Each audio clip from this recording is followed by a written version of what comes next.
Ley del Efecto, tu podcast de salud y bienestar, donde hablamos de datos y no de relatos.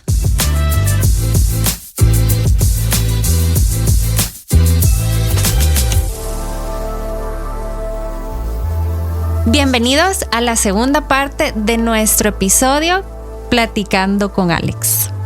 ¿Y cómo saber, por ejemplo, que la persona está en la terapia adecuada? ¿Adecuada función a qué? Es decir, porque Jessica mencionaba cognitivo-conductual, me parece. Bueno, eso y también tú dijiste otro nombre. Terapia de aceptación y compromiso. Eso. Entonces, vaya, ¿cómo tú sabes? Yo sé que es bien subjetivo y complicado decir adecuada en función de qué, pero me imagino que este tipo de enfoques o terapias tienen un sujeto al cual se dirigen. Es decir, tú sabes que podés aplicar esto porque la persona tiene estas características. Entonces yo como paciente desconozco, bueno, yo tengo estas características, entonces esta es la terapia que debo escoger. No lo sé. Pero entonces, ¿de qué manera? Cuando la persona hace esa descripción de yo tengo estas características, es como que partimos de la confianza que nosotros somos capaces de saber lo que tenemos. Y es imposible. Es decir, no nos conocemos. Y eso, por ejemplo, tendría que poner un punto entre comillas también, porque indica como una transparencia de donde hay un acceso para saber que lo que yo tengo es esto y esto es lo que requiero. Pero si supiéramos lo que tuviéramos, no necesitáramos que nos lo dijeran. Esa relación directa de ese acceso a esa certeza de yo tengo esto, bueno, resolverlo, pero te das cuenta que no podés, no hay de dónde. Esa es una especie de sesgo de razonamiento que tenemos. ¿Sí? Habría que pensar después esa transparencia. Pero cuando la persona se ve, se caracteriza y dice yo quiero tal cosa porque me parezco más al asunto, tenemos que tomar en cuenta que cuando usted se sienta frente al psicólogo, el psicólogo es realmente quien lee algo en usted. Es decir, lo objetiviza. Hay una transformación, si se quiere decir. Entonces, entre un psicólogo A, un B y un C, cada sufrimiento humano, cada cosa humana va a tener una lectura distinta. Hay un ejercicio que hizo no sé qué universidad gringa, pero que sentó a Carl Rogers, a Albert Ellis y a otro terapeuta, que ya olvidé el nombre, que son de 3 líneas de trabajo distintas, 3 enfoques les podemos llamar. El enfoque cognitivo de Albert Ellis, que es una derivación de la conductual de Skinner, el enfoque humanista de Carl Rogers, con sus peculiaridades con respecto al que todo el mundo conoce, con la mentada triángulo de Maslow de necesidades, y el otro tercero que lo acabo de olvidar. Y sientan a la misma mujer a contar una problemática, pero cada uno escucha distinto, atiende distinto, objetiviza distinto. Hay cosas que para el psicólogo A quedan ciegas para el B. El A se fija en lo que dice en este momento, pero para el B no tiene mayor importancia. Para el B toma mayor relevancia a otra cosa. Entonces tiene que ver mucho con el cuerpo epistemológico, metodológico, de abordaje de ese caso. Entonces va más en función de conocer por dónde va la vía de trabajo que estructura una teoría o un enfoque particular. Porque los objetos de estudio son distintos.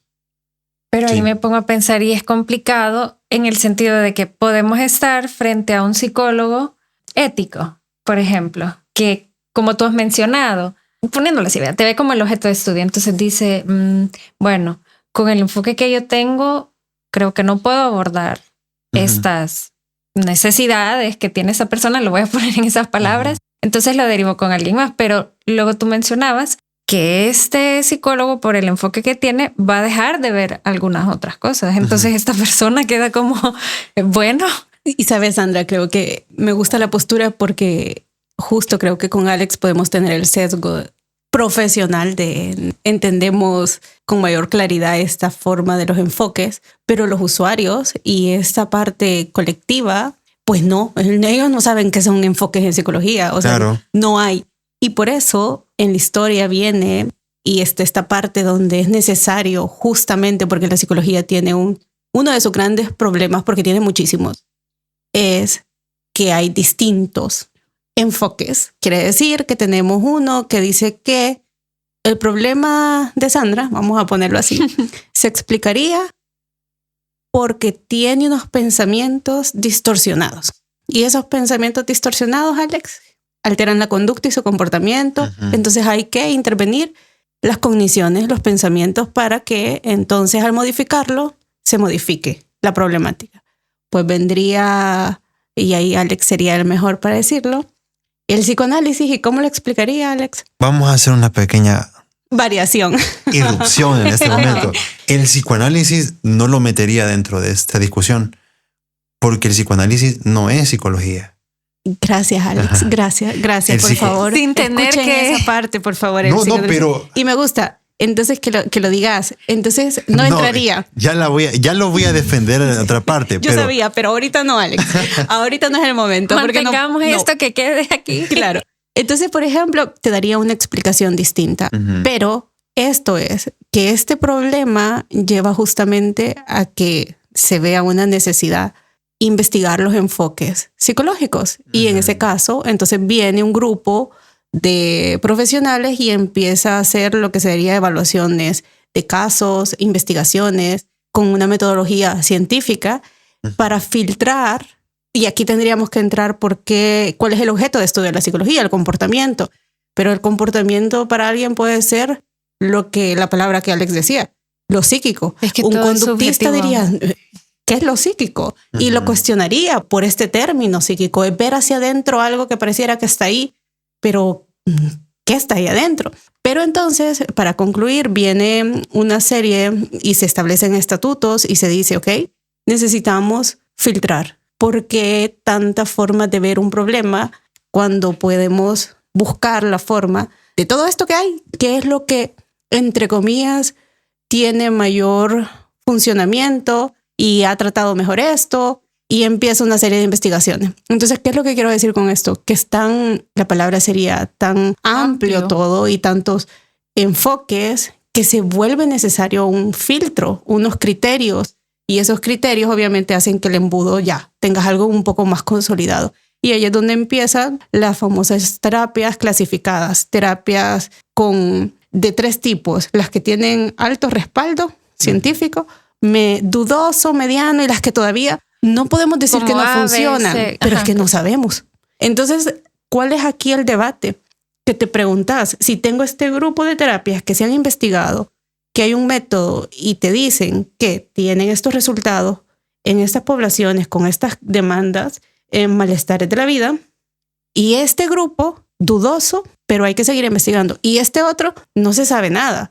Entonces, ¿cuál elegiría? Yo siempre digo esta forma de cuando vas al doctor, si te dice, mire, tengo estos 3 tratamientos, usted, no, doctora, míreme el que yo sé que me va a funcionar porque yo no me quiero sentir enferma. Entonces, en psicología toca este fenómeno. Hay terapias que podemos decir que se clasifican como con respaldo, y es lo famoso que hablábamos con Lourdes, terapias con evidencia científica y terapias que no. Entonces, cuando hablamos de una terapia cognitivo-conductual, tiene sus críticas, tiene sus observaciones, pero está clasificada. Pero cuando hablamos de, por ejemplo, constelaciones familiares, ni tan siquiera está en la lista de las cosas que se suelen hacer, pero no entra dentro de una terapia psicológica porque no ha pasado estos filtros, no ha pasado estos criterios.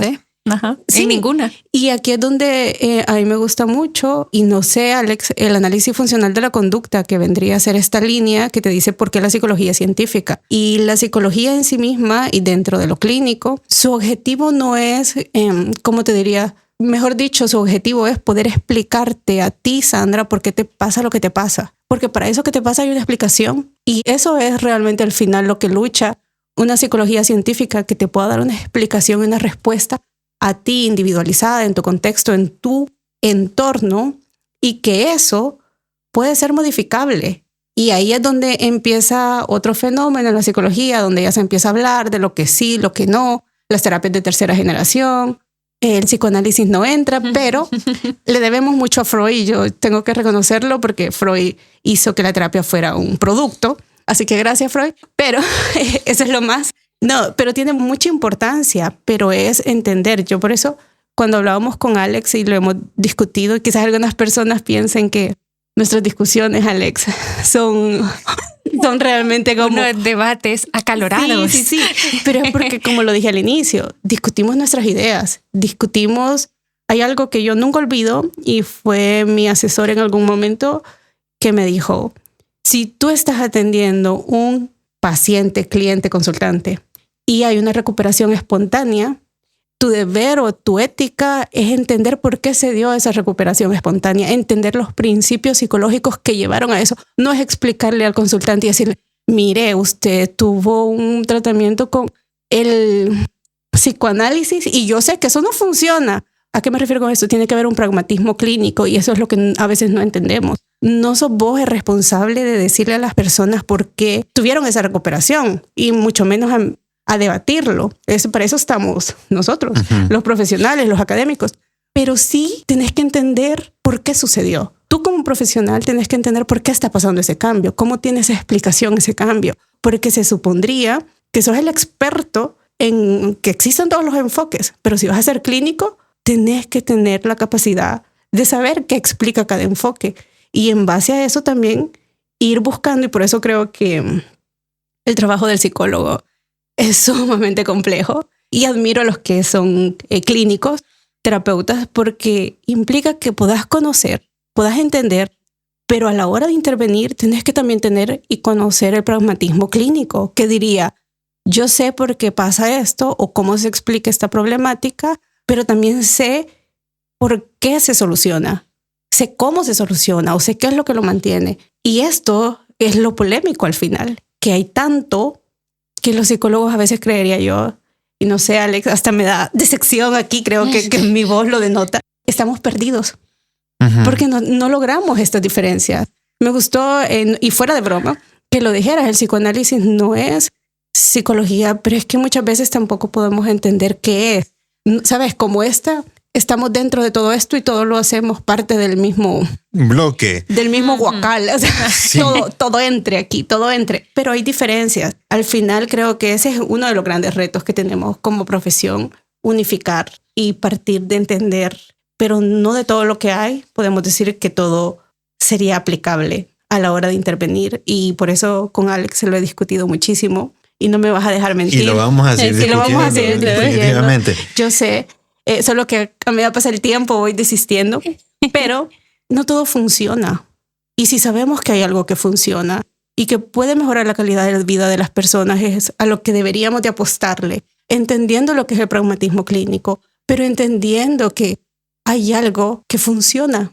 Y entonces esa es la ética al final, porque pueda que no tuviste acceso a tener una formación científica, académica, de alto rigor para entender una psicología científica y yo lo valido y estoy de acuerdo.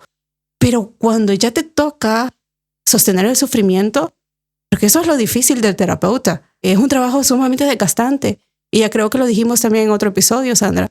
O sea, vos girás y ¿con quién compartís eso que acaba de pasar en esa sesión? Con tus ¿Quién notas. Sostiene al terapeuta? Con tus notas. Entonces, esos son los retos y es parte de todo esto, Alex. Entonces, cuando yo te digo cómo las personas lo pueden entender, las preguntas me parecieron sumamente válidas de Sandra, porque esas son las dudas en el colectivo, en las personas que nos escuchan. ¿Cómo sé que estoy en un buen tratamiento? ¿Cómo sé que mi psicólogo, dijiste una palabra, este psicólogo está siendo ético? Y ahí, Alex, ese punto, ¿cómo saber que estás ante un profesional ético? Otra vez, varias cosas que atender. Viene la cara de Alex. Sí, tendrían que ver. Está con las manos y jalándose los pelos. Mentira. O sea, entiendo, quiero responder igual por pequeñas porciones hasta donde me alcance para con todo esto.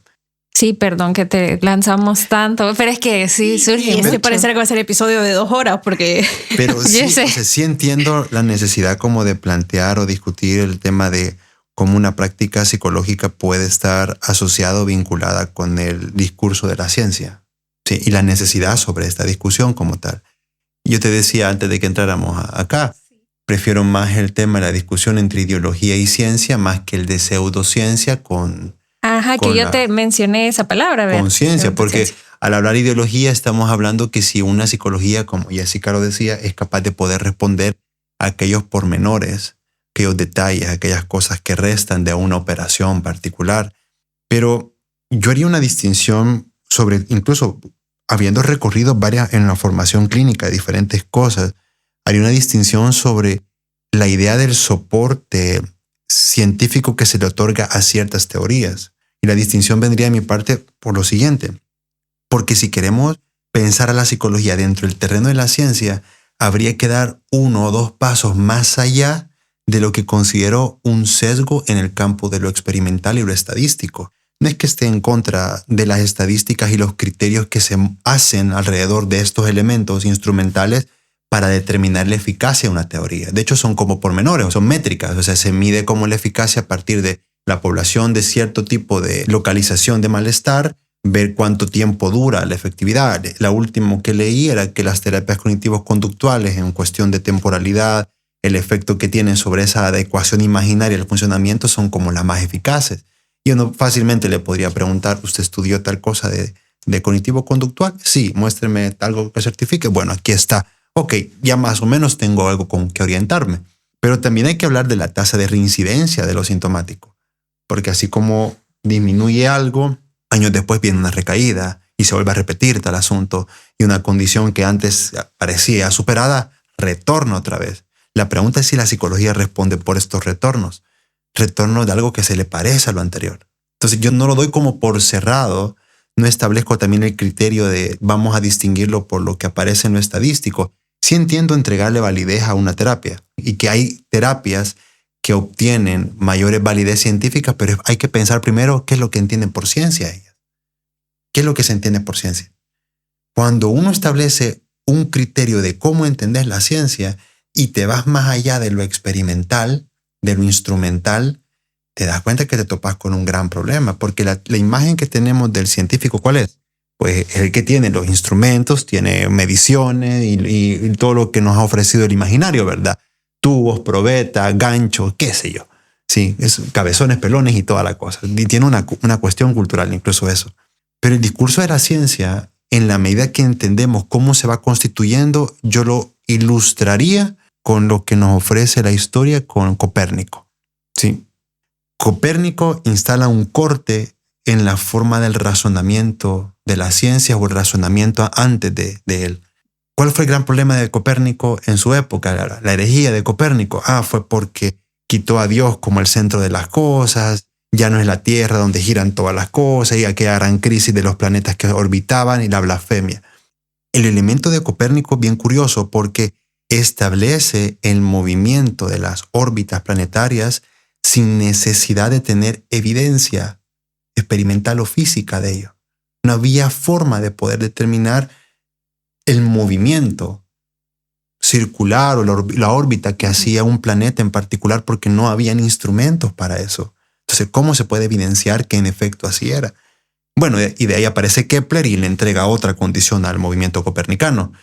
Pero pensar eso, porque lo que hizo fue ciencia. Entonces, ¿pero qué fue lo que hizo Copérnico? Si no hubo manera de experimentar, validarlo, vamos a ocupar otra palabra. Digamos que hizo un proceso de razonamiento donde tuvo que vaciar de atributos todas las cosas y operar en un vacío sin Dios, sin el soporte que le ofrecía la imagen diaria del cosmos y decir, esto no funciona así porque así lo veo.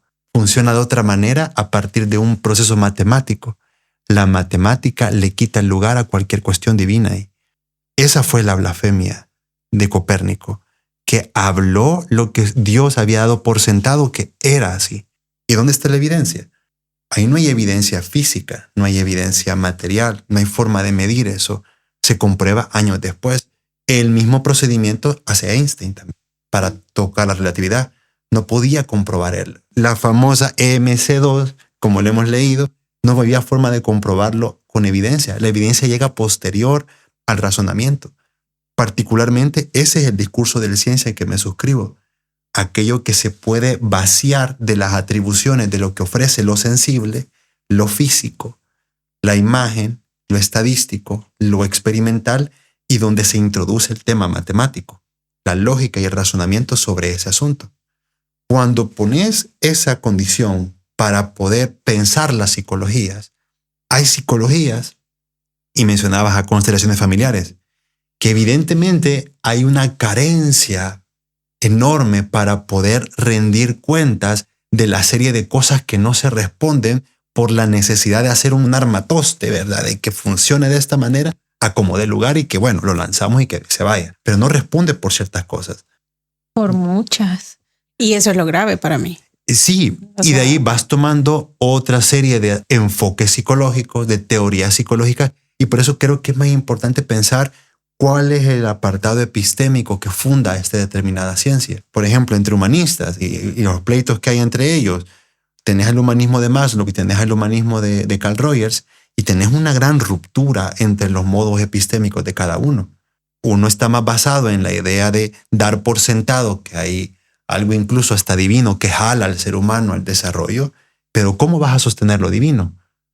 O sea, si vas a ocupar el argumento divino, por ejemplo, como parte de tu juego, de tu trabajo, tenés que justificar su lugar, tenés que justificar y sustentar su existencia. Si no es ideológico, porque es como que, no, damos por sentado que así es. Y ahí al fondo está Dios jalando en las altas esferas del desarrollo humano, nos lleva hacia arriba. Tenés que dar cuentas por eso.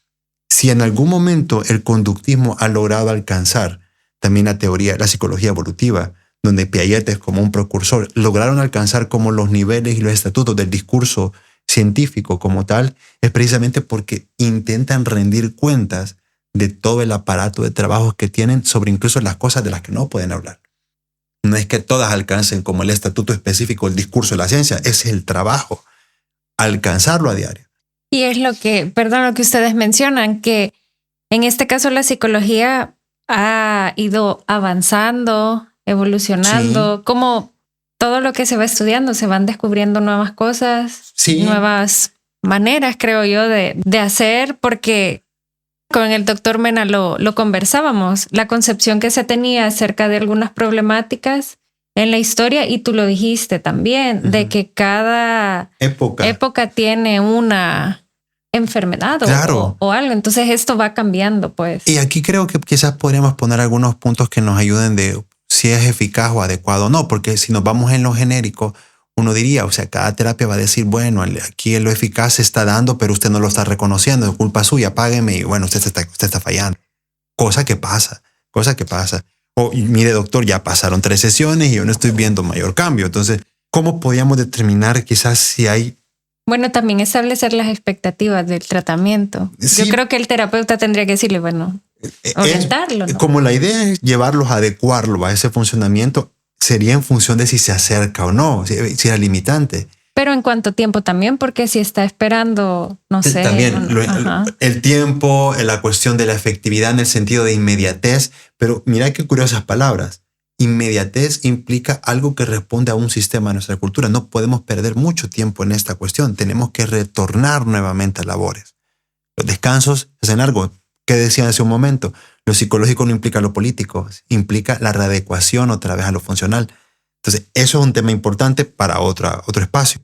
Pero quizás, y para buscar como una manera de cerrar a este tramo y dirigir la idea a la gente también, porque entiendo el carácter de cómo lo puede operativizar esto las personas, una terapia de alguna forma uno podría comenzar a reflexionar sobre su eficacia en función de que, bien, tenemos la imagen a la que queremos acceder de bienestar, pero habría que pensar también cómo responde esa terapia a determinadas preguntas que van surgiendo en el camino. ¿Cómo voy yo respondiendo en cierto involucramiento en el camino? ¿Qué voy poniendo? ¿Qué no voy poniendo? ¿Qué quiero apostar? ¿Qué no quiero apostar?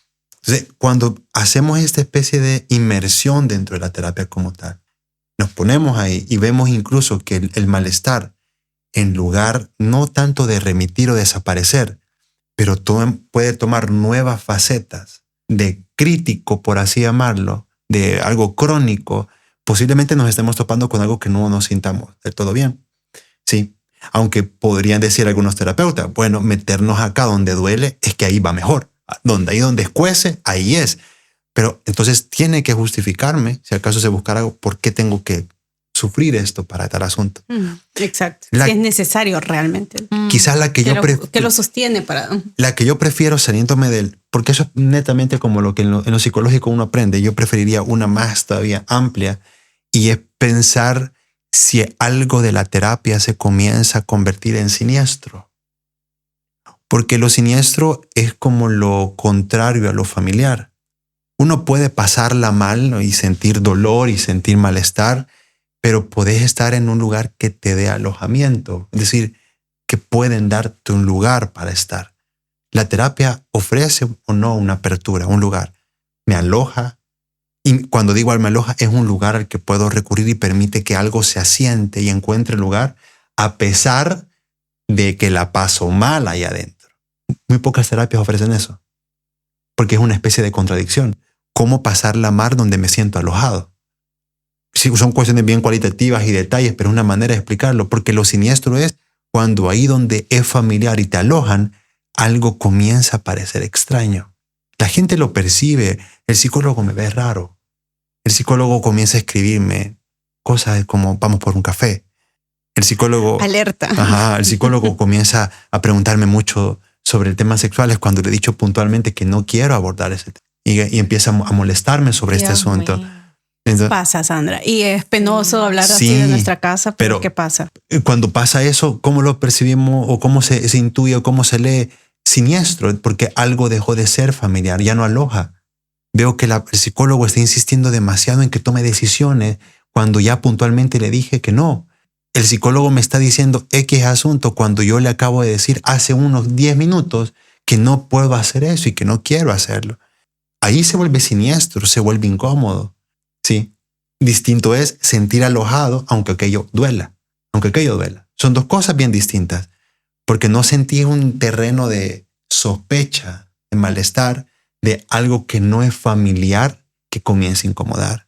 Solo cerraría este tramo porque Jessica puntualizó 2 veces el tema del psicoanálisis. Que el psicoanálisis no sea psicología no lo desmerita para no ponerlo a discutir con respecto al plano de las ciencias. Te vamos a invitar a otro episodio para que podamos hablar. Exactamente. Yo sabía que no iba a hacer el corte. Pero era necesario puntualizarlo. No lo desmerita. Claro. Lo que sí podríamos plantear ahorita es lo siguiente. Que un psicólogo haga cosas de un psicoanalista, es decir, que ocupe palabras de un psicoanalista, que ocupe herramientas de algo que se le adjudica a estos enfoques o doctrinas psicodinámicas que derivan del psicoanálisis, sí es cuestionable. Detalle mínimo, volviendo al trabajo en psicología, en el Estado, en cuestiones jurídicas. Si va a determinar sobre la condición de una persona, o ese era el procedimiento, se quería determinar sobre la condición o el estado de una persona partiendo del desarrollo de un test que tiene como fundamento o parte de su fundamento en enfoques que han salido de manera distorsionada del psicoanálisis. En este caso dejemos Freud, porque hay que hablar de todas las ramificaciones que tuvo, pero se entendería que el test proyectivo de la casa, el dibujo, el árbol, obsoleto, derivan de estas cuestiones psicodinámicas que tienen como fundamento, y fundamento otra vez, hago comillas grandes, ¿verdad? El psicoanálisis. La persona hacía el dibujo y claro, cuando no entendés lo que hay de fondo en el marco de lo epistémico, lo metodológico, ni siquiera la elaboración específica del test esa cosa siempre te va a salir mal. O sea, todos van a salir. Todos vamos a salir pero diagnosticados de una manera desfavorable. Pero lo terrible es esto. Siempre es terrible en cualquier plano, pero lo terrible es esto, que a partir de eso se toma una decisión jurídica. La implicación que eso va a tener. Exactamente. Y eso era parte de un proceso y un protocolo establecido en una herramienta jurídica con otras implicaciones, repercusiones para uno y para la otra persona. Sí. Porque a partir de la afectación que tiene, se puede incluso denominar a una cuestión si es de cierto tipo, no para la pena, por ejemplo. Sí. Entonces no es una cuestión menor. Entonces, y hay muchos psicólogos que agarran esto por practicidad, porque se lo enseñaron, porque mal se lo enseñaron, porque con lo poco que le enseñaron lo agarraron, porque también he detectado que en el carácter enunciativo, es decir, los psicólogos, por parecer inteligentes, ocupan palabras de cualquier lado para que la cosa camine. Entonces, no, ha de ser una cuestión inconsciente. Entonces, y eso ya explica todo el asunto. Deberían ver a Jessica ahorita. Sí. Entonces, pero decir en inconsciente, claro, le da un sentido discursivo porque permite que la conversación avance, pero no explica nada de lo que está diciendo. Entonces, si puedo ponerme por un lado y defender y decir el psicoanálisis amerita otro programa, muy probablemente el episodio 100. Dejémoslo así. Le vamos a dar tiempo. Vas a ser el invitado de lujo para el 100. Vamos a dejarlo ahí, hablar de psicoanálisis. Y no es una psicología, es porque también puedo delimitar el campo entre una cosa y la otra. La salida de los psicólogos actuales, ¿cuál es? El eclecticismo. el famoso eclecticismo, que es una especie de sincretismo religioso, el estilo Nueva Era. Si vos mezclas cristianos con Hare Krishna, tenés un psicólogo ecléctico, la misma cosa. Porque vamos a ocupar lo que mejor nos convenga según el contexto. Entonces vamos a empezar con una terapia de carácter gestáltico para después hacer un movimiento cognitivo-conductual, y ahora vamos a aplicar una herramienta de la silla vacía para luego tenemos que tener una conversación existencial. Y lo que te ofrece una cuestión como esa es que le das continuidad a la persona, le das la falsa sensación imaginaria de que avanza, exacto, de que algo se está haciendo, sí. Que a lo mejor hay cosas que en su vida van cambiando y que la van haciendo sentir mejor, pero como Jessica decía, no podemos distinguir si es efecto de la locura que está pasando ahí o de lo que algo que cambió afuera. Entonces puede ser efecto de cualquier cosa. ¿Y qué más? Cobras. Estás cobrando y cobrando y cobrando. Sí, entonces. Y no hay fin. Y no hay fin. ¿Dónde acaba el asunto? ¿Y por qué no podés armar toda esta cuestión, este sincretismo? Porque, como ya lo dije, cada psicología tiene una epistemia distinta, objetiva de forma distinta a cada cosa. Yo no puedo aplicar técnicas conductistas ahora, y Jessica nos puede hablar bien de eso, porque la conducta es una forma de objetivar las manifestaciones de un organismo en particular. Y de repente que me aparezca un psicólogo al estilo fenomenológico, al estilo de Rollo May o algo de Irving Yalom, por ejemplo, ellos no van a ver un organismo que se operativiza por medio de conductas aprendidas, algo al estilo. Van a ver una cuestión donde la existencia toma un predominio para su lectura. Pero hay psicólogos que lo mezclan, sí. Y eso creo yo que es lo delicado. Yo me refería a esto en el momento que te lo decía. Tenemos que entender justo eso, el profesional en psicología. Primero, que la psicología es amplia.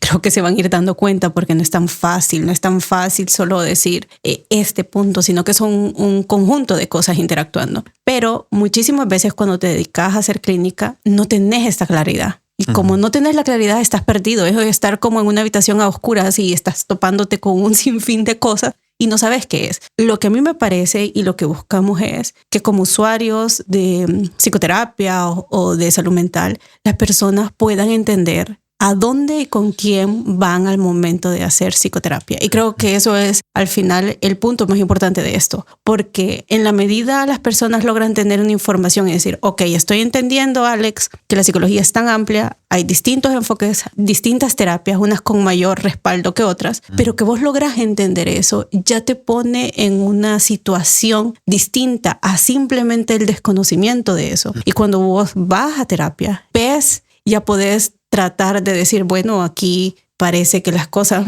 Incluso ya tenés como no sé si esta es la palabra más adecuada, pero como un estándar. Ya tenés ciertas cosas que tú puedes observar y decir, esta es mi referencia. O simplemente huir.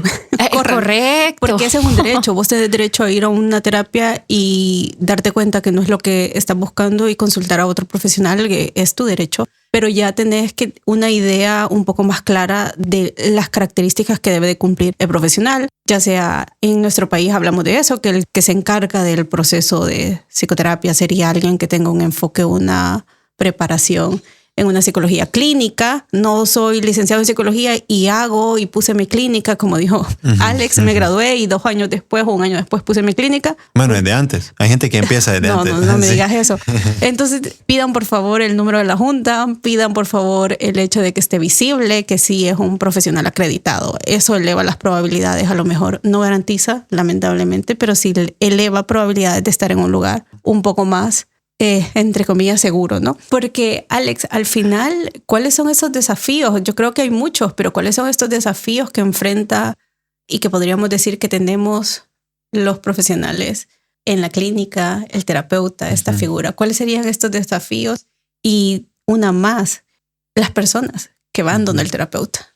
Para los psicólogos, quizás sería si podemos comenzar a pensar en más al fondo sobre las prácticas que tenemos. A mí me cambió radicalmente toda la cuestión de la psicología con 2 cosas concretas. Una la voy a dejar para otro día. Otra que me interesa es... Así te aseguras volver. Sí. Dejo el misterio abierto, pero sí. Una es... Si vas a volver. Meterme de lleno con el plano epistemológico. Incluso con un colega lo compartíamos, con Jorge Molina Aguilar. Habrá que mandarle el episodio. Saludos. Saludos también para Jorge, buenísimo, ¿verdad? Como psicólogo. Y con él llegábamos a la conclusión de que si lográbamos entender el apartado epistémico de una psicología, lo demás venía bien bíblico, ¿verdad? Por añadidura, es decir, lo técnico, las conceptualizaciones son más fáciles de entender y te das cuenta porque no puedes ocupar ciertos conceptos cuando no entiendes bien lo epistémico de algo. Lo epistémico es la parte más complicada. Es como el origen, es decir, es la raíz. El fundamento de conocimiento que hace que una psicología diga lo que voy a ver en esto va a ser aquello y no lo otro y me indica qué hacer. Uh-huh. Pero en las formaciones que tenemos en las universidades está todo dislocado. Y cuando digo como dislocado, un rompecabezas, no es porque la dirección va más allá por intentar seguir cualquier cosa que venga por ganarme un sello que me acredite como una universidad que ha cumplido ciertos requisitos, pero no pensar, por ejemplo, cómo el incorporar una universidad en particular en la que di clase tenían como materia ese no es enfoque, pero es una especie de movimiento en la psicología conocida como psicología positiva. Una materia completa, estamos hablando de 40, no sé cuántas unidades valorativas, 40 meses. Y tantas horas y meses. Ahora, mi pregunta más elemental, ¿por qué le daríamos a un enfoque, una materia, bajo qué argumento? Cuando llegan a la clínica, mucha de la gente de esta formación se topan con que el enfoque a seguir te dicen que es cognitivo-conductual, pero las asesorías que reciben regularmente tienen que ver con temas de autoestima. Entonces, ¿de qué va toda esta ensalada? El reto tiene que ir, si somos capaces de ir como al corazón de lo epistémico de la psicología, si no es la psicología, y de ahí comenzar a escarbar por qué toman estas vías. Leer René Descartes, importantísimo, porque funda para nosotros ese punto en particular de lo que se entiende como la psicología moderna, y ver cómo se va derivando en la historia. Recomendaría un libro, Historia de la Psicología, de apellido Müller, si no me equivoco. Es un libro bastante mastodónico, pero buenísimo, donde intenta de ir siguiendo una línea epistémica sobre cómo se van desglosando las psicologías, cómo hay diferencias y matices entre formas y otras y por qué no podemos hacer hibridaciones. Eso sería quizás como el reto para los psicólogos. Y sobre todo eso, la capacidad de podernos formar en algo, de echar raíces en algo. Desde que di clases para diferentes universidades en aspectos clínicos, el tema es escoja algo. No venga con una especie de vamos a ir con aquí y allá, después la otra técnica. Escoge algo, ve si te gusta, metete, busca, profundiza, y si no, lo cambias. Pero cuando llegues a un punto de elegir bien, lo cambiaste porque tenías de base, no me responde a ciertas cosas. El gran acertijo sería, la psicología puede responder por el ataque de pánico, por su origen, por la etiología del ataque de pánico. Entonces, esa sería una pregunta como de acertijo. La psicología que responda a la etiología del ataque de pánico, esa psicología quizás está más cercana a la ciencia. Hasta ahorita, ninguna ha logrado como calzar ahí. Hasta ahorita. Podemos discutir el tema del conductismo hasta donde ha llegado. Y los debates. Es que son sangrientos. Y la última, con respecto a la gente, yo creo que sería más una invitación a qué tanto se pueden involucrar, porque hay como una tendencia pasiva a recibir, a esperar que algo venga, intervengan, que alguien venga y me salve, que me digan qué hacer, cómo meterme. Pero poco se involucra la gente. Involucrarse no solamente es soltar la plata por la terapia, que nos resuelvan el asunto. O sea, esa plata tiene un valor, sí, claro, pero en ese valor también hay algo que yo pongo en ese trabajo. Hay una exigencia que también en la que yo me sumo. Hay una responsabilidad, un compromiso. O sea, en la psicología se habla de relación terapéutica, lo que se construye con el psicólogo. Entonces, sí, está bien, pero creo que es un tema de involucrarme en todos los sentidos en la terapia en la que estoy y comenzar a pensar en otros términos. Sí, bueno, me interesa mi terapia, vamos a pensar si se acerca a lo ideológico o se acerca a la ciencia como tal. Y voy y estoy ahí introduciéndome. Y de ahí comenzás a ver toda tu terapia. Bueno, creo que mi terapia se está más centrando en ciertos asuntos, se presta más a lo otro. Siento que es demasiado educativo cuando ando buscando más una función de adecuarme. Me está enseñando mucho, leccionando de la vida y de repente me tiene él contándome de cómo tomar decisiones a partir de lo que él tomó ya en 1972, cuando las cosas eran distintas, bajo el criterio de la experiencia. Pero detectar eso y tener el valor de hablarlo, de decirlo, ¿por qué lo hace usted? ¿Por qué se está metiendo en eso? Creo que es una forma de involucrarnos, de estar ahí presentes. Y habría que pensar para otro episodio, ya para el 300. Hay condiciones bien específicas de nuestro grupo social que lo hacen llamativo para el tema de cómo se enfrenta a los diálogos especializados de relaciones humanas, donde entraría la terapia psicológica, y otra serie de cosas más. Porque no es lo mismo el paciente de la terapia mexicano, el uruguayo, eso justo iba a mencionar, el europeo, y pensar en nuestras condiciones concretas. Hoy las logro detectar distinto de lo que antes para mí era un interrogante, pero esa abre otro campo amplio también, así que me quedaría con esas dos y con las futuras discusiones, ¿verdad? Para el futuro. Sí, Alex, la verdad es que creo que ha sido bastante interesante, amplio. Creo que hay muchas cosas que todavía podríamos profundizar, pero has planteado un panorama bastante, no sé si voy a decir alentador, pero o desalentador justo. Pero al final es darnos cuenta por eso, y lo hemos dicho y lo vamos a seguir diciendo, de lo complejo que es esto. Esto me refiero al quehacer profesional, como literal profesional de la salud mental. No es sencillo. O sea, este tipo de... Si hay, yo lo decía en algún momento, si nosotros tenemos dudas, pues qué difícil, ¿no? Al momento de ir a terapia, porque no puedes saber. Al final esto se resume en, si usted está pensando ir a terapia, por favor, asegúrese primero que psicólogo. Segundo, Alex, ¿cuál dirías tú? Que sea yo. No, mentira. Vamos a dejar su página, obviamente. Los datos. Porque ya vieron que Alex tiene dominio, así que le vamos a confiar. No sé si habría una segunda, pero interesante de asegurarse que sea psicólogo. O sea, sí, es lamentable, pero hay que enfatizarlo. Que sea psicólogo clínico. Y que sea psicólogo que esté especializado en un enfoque de terapia. Y yo le pondría quizás la cuestión que hablaba acerca de dar alojamiento, o sea, que uno pueda sentirse alojado, ¿sí? Que uno pueda sentir que hay un espacio. Porque el alojamiento no tiene nada que ver con una especie de comodidad, porque podría leerse por ahí, de una comodidad que se desprende por la buena voluntad, porque es buena onda el tipo, ¿verdad? Y algo que también con Jessica, o si no yo le he mencionado también, o sea, buenas intenciones, voluntarioso. El alojamiento quizás me faltó especificar algo. Es que en el cuerpo del trabajo, que en la manera en que se habla, se atiende, se opera sobre cierto asunto, cabe un espacio para que yo pueda ahí moverme. Ese es alojamiento. Alojamiento no es que el sillón esté cómodo, ¿verdad? Y que me sirvan café. Alojamiento es que pueda encontrar movilidad, hay márgenes de movimientos que no tenía fuera. Cuando me intentaba conectar yo con alguien, platicar con alguien, eso es que algo me aloja en el trabajo. Quizás me quedé corto, ¿sí? Porque si nos vamos por la vía del alojamiento, de qué tan buen anfitrión es alguien, o sea, para eso está la amistad, los amigos, los tragos, el caminar con alguien, el tomar como rendimiento de una buena plática, el hecho de que pude desahogarme, sacar algo, llorar. No lo vamos ni a elevar ni lo vamos tampoco a denigrar. Son cosas que están ahí, pasan, nos van bien.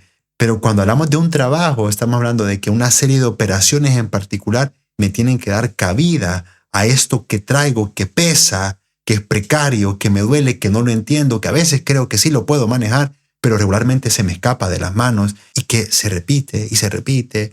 Y bueno, eso. Si quieren terapia, los números del Alex son... No, Alex, de verdad, muchísimas gracias. Sí. Súper valioso y lo vamos a considerar. Una siguiente invitación para continuar. Uy, a considerar. Si no lo aseguró, es como no lo damos por hecho. Lo depende, son para importantes. Para entrar en la discusión, el comité ético de ley del efecto. Gracias a ustedes por la invitación, la verdad, gracias. No, gracias a ti por toda esta conversación que ha sido sin duda muy enriquecedora. Yo he aprendido mucho de entrada. Antes de grabar yo te decía, yo no soy psicóloga. Yo estoy aquí desde una postura creo que más cercana a personas como pacientes. Okay. Entonces para mí eran esas inquietudes, esas preguntas y tratar de comprender más cuál es el quehacer de ustedes y las complejidades que eso implica. Y bueno, también lo platicamos con Jessica en su momento, el otro lado, o sea, el terapeuta también, quien lo sostiene y yo lo mencioné. O sea, porque ustedes lo han dicho y es el malestar de las personas, pero cómo eso también impacta en ustedes. Creo que lo podemos conversar en otro episodio. Y finalmente nos pueden escuchar a través de Apple Podcast, Spotify, iHeartRadio, Amazon Music y Deezer, para que estén ahí pendientes que lanzamos nuevos episodios cada lunes. Así que muchas gracias. Esto fue Ley del Efecto, tu podcast de salud y bienestar, donde hablamos de datos y no de relatos.